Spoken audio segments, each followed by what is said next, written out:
friends, and welcome back to my homestead. I'm in the kitchen today because I'm going to be making a Russian pie. It's called pie with cabbage, pirog z kapusтой. It's a comfort food for many of us, and today was a quite windy and a cold day, very unseasonal for April, and my niece is coming over to visit me, and we're going to have Russian tea together. And what's better than to make comfort food that will go along with our tea? So let me show you how I make it. And there's so many different recipes how to make it, and every family has their own method.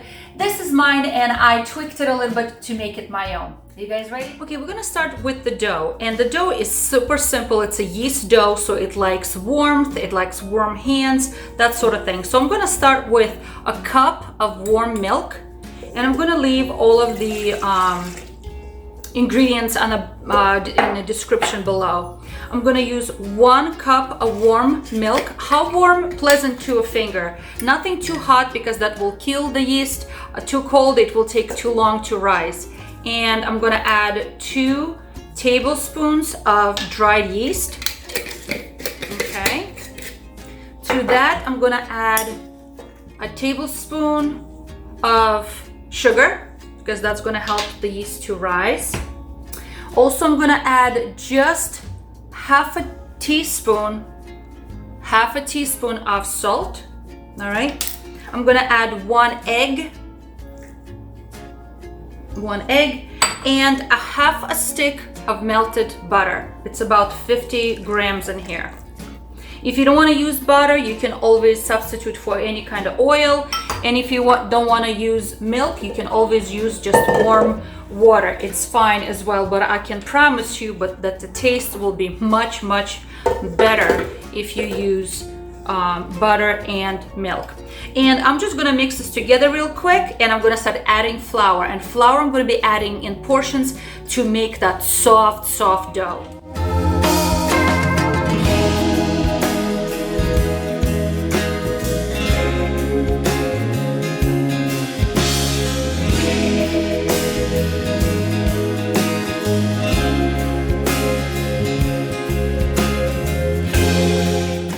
So it mixed for about 30-35 seconds, and everything came together. All right, let me take it off. I'm going to sprinkle a little bit more flour on the surface of the table, just a little bit, not much. I don't know, maybe like a tablespoon or 2. Okay, and I'm just going to form it into a nice dough. Oh, it's super soft. It's very easy to work with. Very pleasant dough. Okay, so now this dough needs to rest. And give it a chance to rise.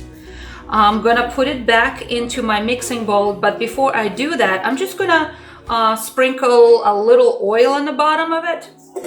Okay, just a little bit, so when the dough is rising. How much? I'm gonna say, I don't know, like a teaspoon probably. A teaspoon should be enough. And I'm just gonna spread this around everywhere. On the walls, on the bottom. So when the dough is rising, it won't stick too much to the bowl. All right, and I'm gonna first put it face down, twist it around, and flip it upside down. So now the top is covered with oil, the sides are all covered with oil, and I'm gonna cover this with plastic cover, just like this, and I'm gonna put it in a warm place. So the yeast dough likes warmth. It does not like cold wind, it doesn't like any kind of disturbance. It likes to sit in a warm place. So you can put it somewhere where it can rise. I have special setting in my oven. It's called bread proofing, and I can put it in there, shut the door of my oven, and it can slowly rise in a nice quiet environment. If you don't have that setting, you can always put it in your microwave. Put a cup of hot water, shut the door, and tell your family don't use the microwave because the dough is rising. So I'll see you in the next 45 minutes, maybe an hour. But okay, so while the dough is rising, and it's going to rise faster. I think it's going to rise even faster than 40 minutes because it has so much yeast in it. It's such a gentle dough. Anyway, so let's make the filling. And just what the title says, cabbage pie, guess what? The star of the show is going to be cabbage. So for this recipe, we're going to need 1 pound of cabbage. So for me, it's a half a head of cabbage, 1 onion. Now, onion, you can choose to use regular white onion. I'm using red onion simply because that's what I have. And it's a medium-sized onion and 1 large carrot. The rest of the things I'm going to need is, I'm going to need 2 tablespoons of tomato sauce or 1 tablespoon of tomato paste, whatever you have. I'm going to need a teaspoon of sugar, a teaspoon of salt, half a teaspoon of black pepper, and about a teaspoon or maybe 2 teaspoons of flour. It all depends how much liquid this cabbage will release, because we don't want it very, very soupy. So I may have to thicken it a little bit. So I may or may not use it at all. So we have to see. So let me start by, I need to cut the onion and I need to shred the cabbage, and I need to shred the carrot as well. And the carrot is going to add that nice sweetness. So I'm just cutting it. You can cut them in little squares if you want to, whatever is convenient to you, because it's really going to disappear in the recipe. The onion is going to disappear. So it really doesn't matter. It's just, I don't like big chunks, so it's not a very pronounced taste. It has to be a background addition to the taste. That's nice sweetness of the onion.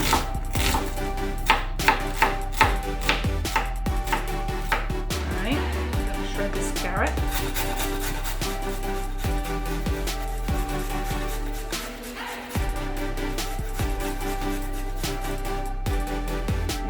Oh, I forgot to tell you, you're probably wondering, what is that green stuff on the side of my tomato sauce? That's actually dill. And I have that dill preserved in salt that I preserved a few months back. I will link a video for that. But it adds a nice little flavor to the cabbage. All right, so let's start sauteing the onion and the carrot. And while that's sauteing, I will be cutting up the cabbage as well. Okay, so I put a large deep skillet on the stove, medium-high heat with some olive oil. I have about 3 tablespoons of olive oil in here, and it's warming up.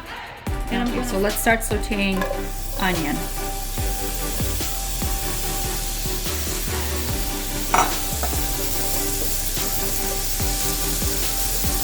This should take a minute or 2 for the onion to get all translucent and soft before I add the carrot.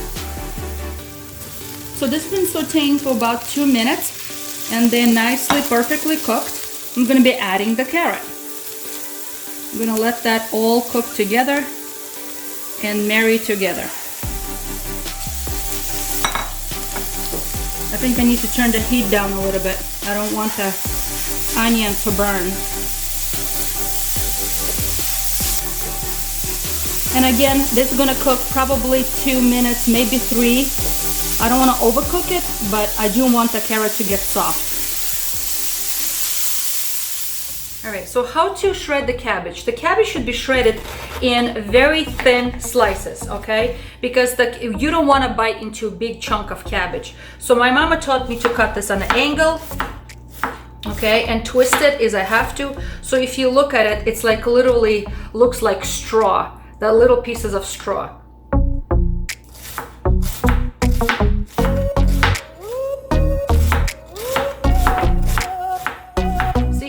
Twisting it.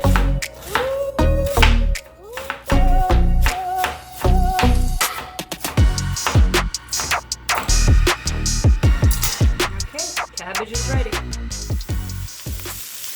Okay, everything seems to be ready for the cabbage. Everything's nice and soft, so I'm going to add the cabbage. Hopefully I have enough space for it. But right now it seems like it's a lot, and it will reduce in size definitely. And I wonder how much liquid, you know, the cabbage will release. I may or may not need any of that flour that I put on standby. All right, So let that saute. Again, I'm gonna turn the heat down even lower because I don't want the cabbage to burn. Instead, I want it to gently saute and kind of stew together. Okay, so I think it's a good time for me to add my salt, pepper, and a little bit of sugar because we want, this is not a sweet pie, it's a savory pie, but still it needs that, it needs a little bit of sweetness in it. So I have about a half a teaspoon of pepper here. I have a teaspoon of sugar.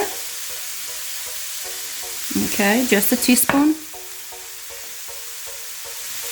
About a teaspoon of salt. I may need to add more. I'm gonna have to taste it at the end. And if you remember, I have my dill with a little bit of tomato sauce here. Just 2 tablespoons of tomato sauce. Now, if you don't like dill, you don't have to use it, but I like dill, and it's that Russian blood of mine that calls for dill. So I'm gonna stir everything together. I'm gonna go put a cover on it, and I'm gonna let it stew for the next few minutes until everything is nice and soft. Oh, can you imagine the savory pie on a cold windy day such as today? It's such a comfort food. It's so perfect.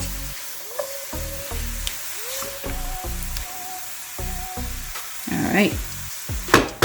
So I have a cover here.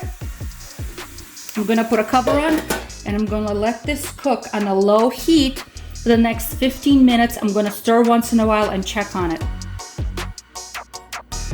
Okay, it's been sauteing, stewing in here for the next, what is it, 15, almost 20 minutes. I think it's done. Everything is nice and soft.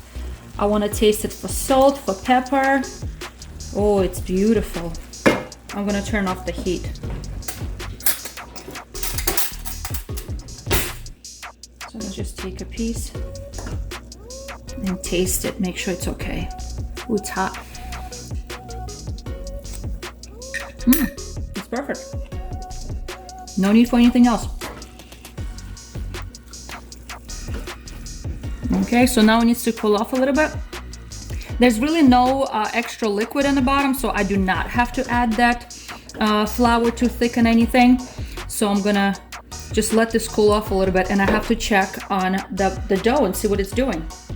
The dough is ready, and I'm just going to butter my form that I'm going to be baking. It's a 10-inch round form, but you can use a square, rectangular, whatever you choose to do. I'm just going to put a little butter on the bottom. Okay, I've got my egg wash ready, and all it is just 1 egg. I beat with just a little bit of like a teaspoon of water and have that ready. Okay, so now I need to get the dough situated, and I have this beautiful fluffy dough. Look at this. Oh yeah, see, it's deflating quickly. All right, so I'm just gonna put a little bit of flour on the bottom because I don't want anything to stick. Not much. There's no need for too much. So I need to cut this in half, but not an equal half. One half will be bigger, the other one will be much smaller. So I'm taking 1/3, and I'm gonna put this back because it's gonna be my top. And the 2/3 is gonna be my bottom, okay? And I'm just gonna roll it out very gently, not too much, because it's gonna be kind of on the fatter side dough, probably about half an inch probably,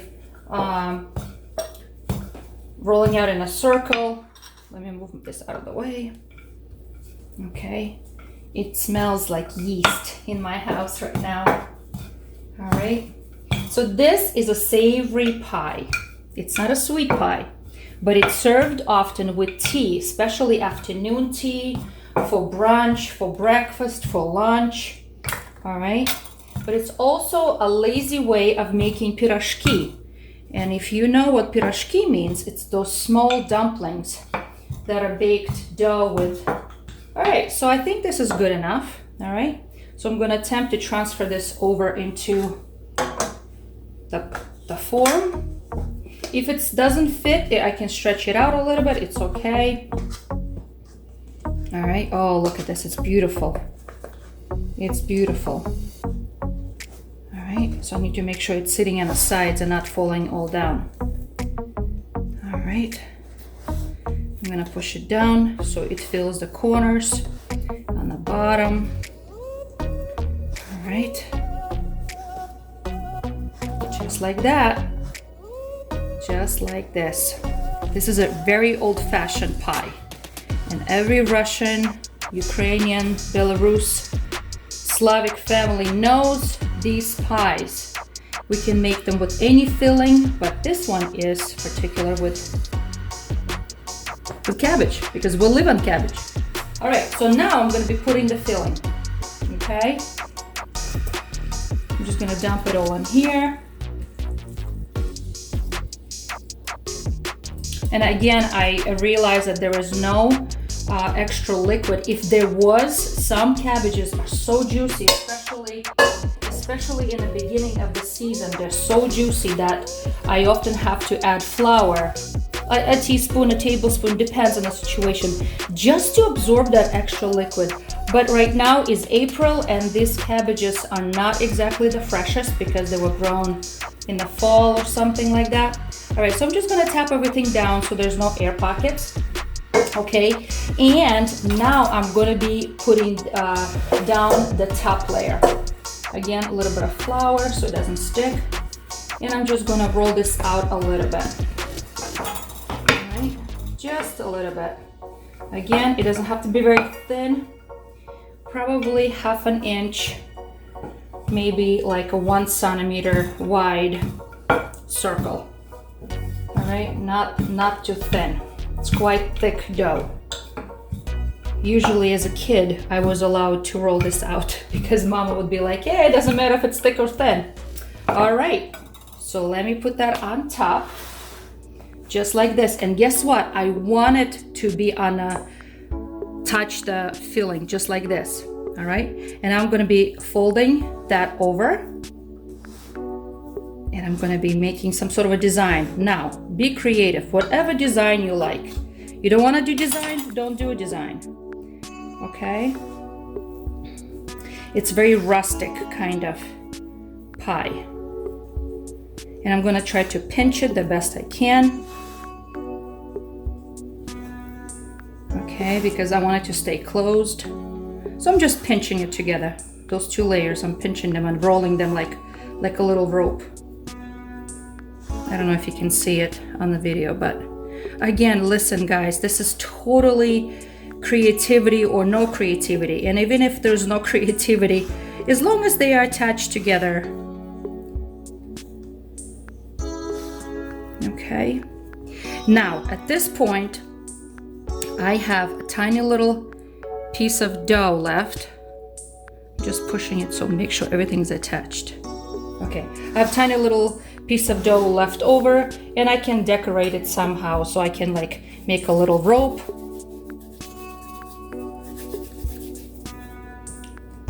Doesn't wanna rope. Try to make a little rope maybe. Okay.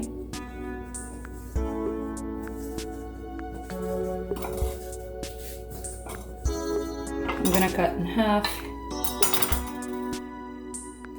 And I'm just trying to create something cute.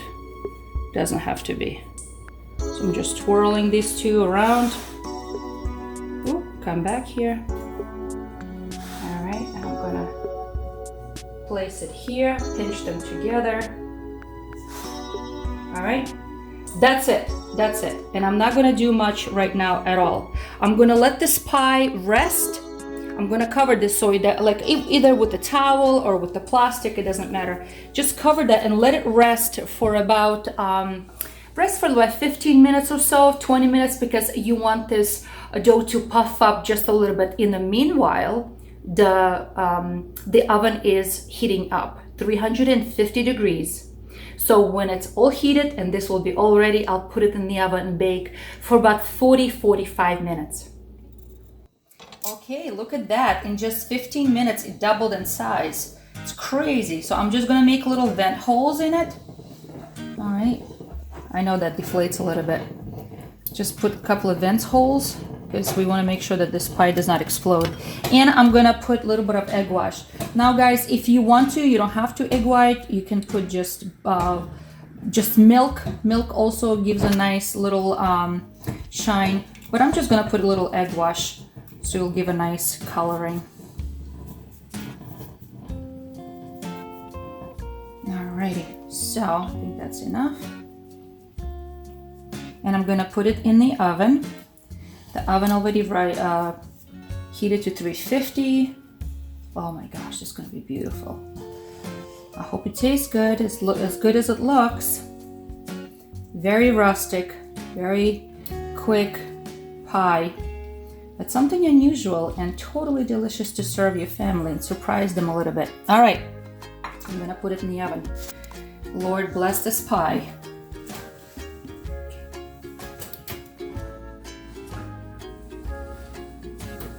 Do you think it's done? Mm-hmm. Look at this. Isn't this beautiful? It looks so good. I'm gonna let it rest for about 15-20 minutes, because if I cut too soon, the chances are that the filling is gonna be like all loose and it's gonna fall out. So I'm gonna let it set, relax, cool off just a little bit before I cut it. I am in the greenhouse today because I've decided to set up a little tea party here for my nieces. A couple of my nieces came to visit me, and I haven't seen them in such a long time, so I'm super excited. So I've decided to do a little bit of Russian tea today. It's nice and warm inside the greenhouse. It's like close to 80 degrees. It's so pleasant, so sunny and nice. Outside is ridiculously cold and windy, but here is nice. And what is better than to serve a comfort food with Russian tea? So I made a cabbage pie, and it's not a pie that you always think. This is a savory pie that's made with cabbage and some other beautiful vegetables. So let me just cut a slice, and this is made with yeast dough. Oh yeah, it cuts nicely. Oh, it smells so good here. Oh, there it is. Look at that. Isn't this beautiful? So we've got some cabbage and some root vegetables inside in dough bread, and it's gonna go perfectly with tea. So I have my Russian set here. I'm gonna be serving tea for my family. All right, so my tea is ready, nice and sweet. I love it. So friends, I hope you are encouraged and try something new.